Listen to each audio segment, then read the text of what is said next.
everybody, it's Noobie LockPicker. Finally coming here for a part 2 to my training video and the locks I bring to teach anybody how to pick a lock.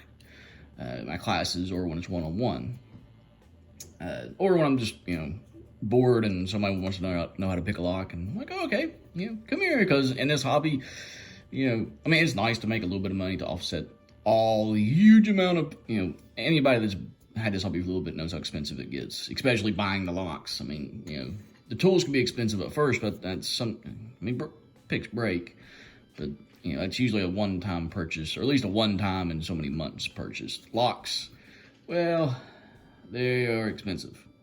A quick aside note to that, anybody's looking to buy locks, the cheapest way that you can get them, a lot of people go online, but you can actually go to your, to locksmiths around your area and ask if they have any locks with either broken shackles, that they don't have keys to, or actually, I'm going to switch this.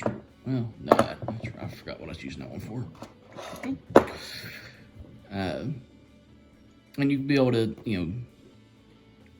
get locks, cheaper if they don't have a key or broken shackle, because really all we care about is if that core works. And sometimes they'll have a key broken inside of them, get them even cheaper. Just use a key extractor or something and get that key out. But when they come, oh, and if you buy a lock, real quick side note, one of my cats is injured. We're letting her paw heal. So we have all of our other cats locked out here with us. The one that's injured is locked in our bedroom. So you'll see a lot of my cats in this video, I probably would guess. So they're going to try to be famous. Well, as famous as you can with a person with 10 subscribers. So, not very much. I know I'm getting off topic, but I saw Lockpicking Lawyer as a subscriber. And I was like, ah! I don't know how you found my videos, but that's awesome. I did not expect that. And then I also saw a lot of lockpicking gal, Rook Knight, which once you want to shout him out. I'm surprised from the people I've got. Even Darren Monroe was a famous magician. I can't talk, magician, which I dabble in magic, card tricks and stuff. And now I forgot the guy's name. He wastes scammers' time when they call. Anyway, well, speaking of wasting time, I'm on the 3-minute mark, and I've not done anything with these locks. Real quick with him, he, anytime these tech support scammers call, he tries to get people to, them to waste like 6 hours of their time. Or I like doing the same thing to scammers. So it's, Lockpicking Lawyer, out of the subscribers, people I've looked up to, Lockpicking Lawyer is I think he was the first channel that I watched to get me seriously into it. It was either him or Bosnian Bill. I'm not for sure. It's gonna be kind of cool whenever if I ever see Bosnian Bill subscribe to my channel. But Lockpicking Lawyer, if you're watching, hey. At any rate, this is part 2 of a part 1. I know I was talking about something else, and I totally forgot, because that's how ADD works. So I'm just going to keep on going. Reminder to write scripts. Anyway, in part 1, I went through these locks. This series is less about picking locks themselves, but showing you the tricks you can use to get in locks. We will eventually get into picking, but when you're opening a lock, especially if you're getting paid to open a lock, or you're trying to help someone out, and there's another kitty. I guess he's just going to be in. I guess he thinks he's in the shot. Anyway, you want to try to open the lock as fast as possible. So that's why I'm bringing shims and bypasses and stuff like that. Which that's a good little segue into this lock. I'm sure everybody's familiar with the master combination lock. I'm sure a lot of people can, probably even, well, I won't say a lot of people. I've heard a lot of people can remember their combinations from high school. Of course, they never can test that out. They say they can. I take their word for it. I know I can't. 34 is the only thing I remember about my combination. There's Luna. Luna, the cat that's injured that I have in my bedroom, is a way older version of Luna. The injured one is Bella, my oldest cat. Poor baby, I had to take her to the vet. Hopefully she heals up fast. We got her on antibiotics and everything. So, yeah, they should be good. Part of her paw pad is busted, so you can actually see a part of the paw pad coming out. She's an inside cat, so we don't really exactly know how that happened. I'm getting distracted again. Okay, back to the lock spring. Okay. So there is actually that's unlocked. Let me lock that. We're not going to pick this today, but I don't want it to be unlocked. But there is a way to use a key to get in these locks. It's like the principal's key, or whoever would be involved in having these. I've heard these are also in prisons, and I think also in the military. So wide range. With that said, if you forget your combination, or your buddy's combination, and he needs you to get into a lock, I might release a part about the legality. At least in West Virginia, it will apply to a lot of the states because West Virginia have a lot of common laws when it comes to lock picking and this hobby. If you want a more in depth than what I will ever say on this on the video. I get all my information from tool. I think it's .org, TOOO3Os L.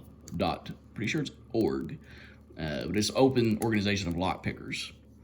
So you can go in there and it's talk about the legality of every state, at least to their knowledge. I don't know when the last time it was updated. Anyway, I'm off topic again. Let's go back to the locks. God, one more. That's my wife laughing. She has to deal with me on a daily basis. If you can see on the shackle, it says hardened. A lot of locks, especially the cheaper, Chinese locks. If it's master, I'd probably assume this is hardened. It's my guess. But a lot of these cheaper ones, if they say hardened, there's no kitty. It's probably not hardened. It's just cheaper to stamp hardened on a shackle than it is to actually harden it. Don't hurt my tripod. No. Go on. Or just get your butt. Don't put your butt on. This is going on the internet. That's not how you want to get famous. Anyway, on these locks here, you can tell which one has a locking paw based on where this key is. Not all of them have this, so if it doesn't have this little keyway here, just kind of remember. Generally, at least, and to my knowledge. Come on, buddy. Now he's off camera trying to play with stuff. It's usually the left side that you want to shim. So, you can make these out of pop cans. You don't have to buy them. As I explained in my last in my last video, I just put shrink wrap on the ends. I bought these from Sparrows. I'm a Sparrows fanboy. People will probably end up calling me, and it's pretty affordable compared to other people, what they charge for shims and the quality of the shims. I would suggest buying from Sparrows, but to each his own. Now, I'm actually going to get the larger shim. I can't remember if this is the one that needs a larger one or not. You're just going to kind of wrap that right around the shackle, go into the side, twist over, and pull up. Opened. So you can literally open this lock faster than you can dial the combination. Which I always think is pretty neat. So we're going to put that to the side. Next one. This is a Yale lock. Nice brass body. Pretty challenging keyway as far as the border goes. I didn't feel any security pins in this. It might have security pins. It might just be really old. But we're not going to pick this. No. Instead, we're going to shim it, surprisingly. So, which side do we shim on a Yale? Both. When you shim, just because you see an expensive lock, a good lock, that doesn't mean that you can't shim it. I mean, we'll get into the next lock. Why you can't shim an American lock. But just because it's a nice expensive lock, like it's Yale, that does not mean it can't be shimmed. It just means you have 2 shackles. Actually, I forgot. This one, you only have to shim one side because this locking pawl is damaged. So it doesn't actually grab. So I'm gonna lock that down. And I'm just gonna shim this side.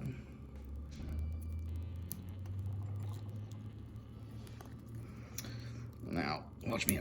Oh, well, I just talked about how good their shims are, and I just broke one. When they break, that's usually what you can expect. Well, focus. There we go. So that's usually how they break. Anyway, as you saw when I shimmed it the first time, they can be shimmed. I do have more in my kit. Just instead of going through it right yet, I'll get into it in a different video. Or I can't remember. I think I shimmed this one open too. Not entirely for sure. I'll have to kind of play with that. I might actually leave that for a different video and go to a trade this out for a actual picking one. I think I shimmed this. Well, we can try it, and then if I can't, because surprisingly, this little thing can be a little tricky. Anyway, we'll get there in a minute. I'll unlock that again later. So, actually, there we go.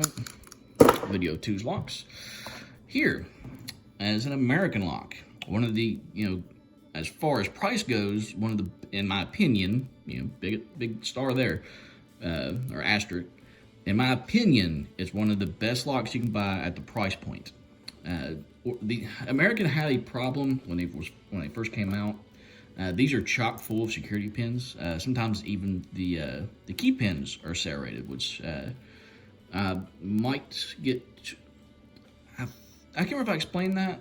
I didn't. So in a previous video when I was pinning up the other lock, I'll get into that on a video. Anyway, these can be pretty challenging to pick. They could. I think standard, they'll flip between like 2 spools and 3 serrated, or 3 spools and 2 serrated. They're only pinned up 5 pins, even though it's a 6-pin core, which has always been strange, to pretty much everybody in this hobby. Why not put that extra pin in there and make your locks even more secure? But anyway, nowadays, they're supposed to always come with what's called a bypass wafer, which will stop this bypass from occurring. So let's go ahead and open this up. This is the Sparrow's American bypass tool. Just going to put that, don't put it up like where the pins are. Put it down away from the pins, because you don't care about the pins with this attack. Just going to shove that all the way in the back. You heard that extra click? Well, then it's like turning a key. And there's a good lock bypassed. Surprising, no? Now, there is a wafer that Master Lock Company bought American Lock, American. So it's kind of their fault that this is occurring. Not all American locks nowadays come with a bypass wafer. There's a lot of them that me and other people has bought, and they didn't come with one. They're brand new locks, and they did not come with a bypass wafer. Anyway, you can buy them. They're pretty cheap. But there's a tool called the wafer breaker. That is, I might get into that one video. Not this one, but eventually, you can break that wafer and use this tool. However, if you put 3 wafers in there, it's hard, but it is possible to put 3 in there, and that tool no longer works. However, for whatever reason, they don't come with 3 in it. I can't remember if 2 is enough to do it. But I know 3 is enough to do it, because I couldn't get it. So, if you want to, if you want to make this lock really good, it is a 5-pin key.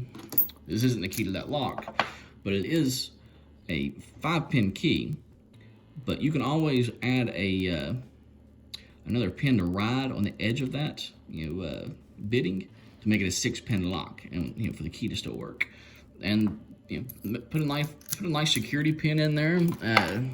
Also put a nice pin in for the security key pin in there as well. Serrated is what I like putting in locks. I sometimes put 2 spools in there. Especially in training, I'll put more spools. but I tend to stay away from spools. I'll put 1, maybe 2 in a lock, because once you get that false set, you know you're dealing with a spool. Anyway, this is 14 minutes. Let's go ahead and continue. Let me open this back up.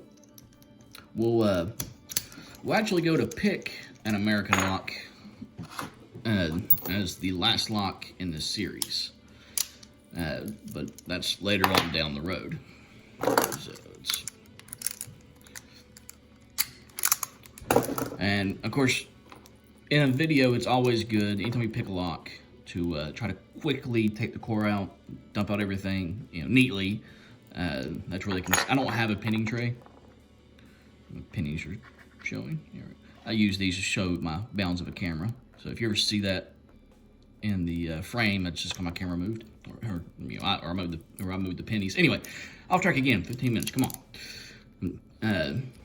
We'll get into picking American locks at the end of this, because that's not really a beginner's lock. It's the next step up from beginners. It's when you're finally confident in picking, almost any master, the common masters, any standard, type of locks, and you want to start getting to security, to locks that have security pins in them. Anyway, now this is the American 175. Which is, I don't know the combination to this lock. I could decode it, put pressure on the shackle. It's how I, figured out the combination to this master lock. Anyway, I'll get into that one day as well, because I've already forgot the combination. So that will be interesting. And when we get to this combination lock, I know the combination of this one. I think. If I don't, I'll quickly, decode it, and then I'll reset it. Oh, it's already open. Okay, makes it easy. We'll reset it, on camera, in a way that I can't know the combination. I'll show you how to decode those. Anyway, back to this lock. Now, there is a tool that you can use to bypass these, going in between the code wheels. Well, I don't have that tool.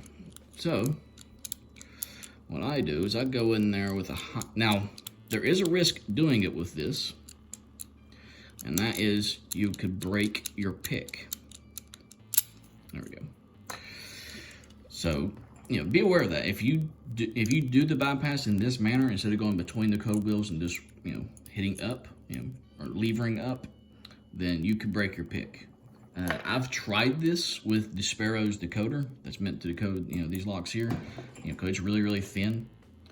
But I still could not get it to work. You gonna be famous? Yeah. Or, kind of, you'll be known by 10 people? Okay. So, with this lock, it can't be, actually, it might be able to be bypassed. I'll have to look into that. I never bypassed that. And by shimming. But I wonder. Anyway, what you're doing is in a cutaway lock, this would kind of have a gate like this. It's on a, kind of like on a rod. Now, traditionally, you would get underneath that, making sure the numbers are, orientated correctly, like, to where you can see them like you normally would see numbers. You would just go in there and lever that locking pawl up. You would press down on the shackle at that same time, and then release it, and it'll pop up. The reason I was clicking up and down the whole time I was doing that is because I was waiting for that spring tension to shoot up. So, you can open it that way. Or, like I said, you can, what I'm doing is I'm just grabbing the side of that and, using that little, spring, that lever on the side, that little part where it hooks up to it, to be able to pull up that code wheel as well. The safer way is the traditional way, but I've not had a tool small enough to make that work, so I go this way. It is more dangerous because you can break your pick, and you need, I've done it with the standard hook, but the bigger the hook, the bigger the hook, the more chance you're going to break your hook. It is a little easier. Put that back down. Yeah, whatever. Not the same order. Now, as I mentioned, you can do it with a standard hook, but it will suffer the consequences. I really need to buy a new standard hook. Anyway, now, real fast, I'm pretty sure I can shim this. People, will ask, how do you know what side to put in your shim whenever it's only one locking paw? I think this only has one. It may have two. I'm pretty sure it only has one if it can be shimmed. But you want to look at the face of the lock. There we go. Now and where you see the pins at, you want to look straight down and see where that side of the shackle is. And you're going to place your shim there. Now let's see if I can shim this one. Okay, I can. Now master locks can be shimmed. They're harder to shim. You can break your shims a lot faster on those. This one is an exception.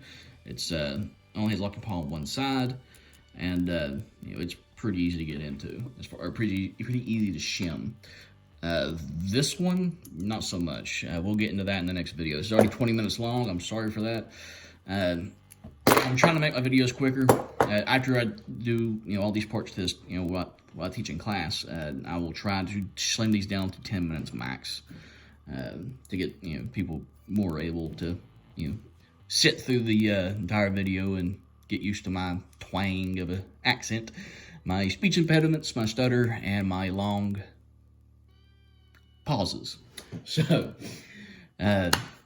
once again, I'm stealing from Bosnian Bill. I'm going to give him credit every single video, so people don't think I'm trying to steal from him without giving credit by saying his, ending catchphrase. But I think, as I've been saying, it's crisp and to the point. And that is to stay safe, stay legal, and I'm off to celebrate my birthday by hunkering down and staying in the house, hopefully sleeping this day off. Tend to have bad luck on my birthdays. So I hope everybody else has a great day, or at least greater than mine, because usually it's pretty bad. But yeah, y'all, I guess I'll say it again. Y'all stay safe and stay legal. Have a good day.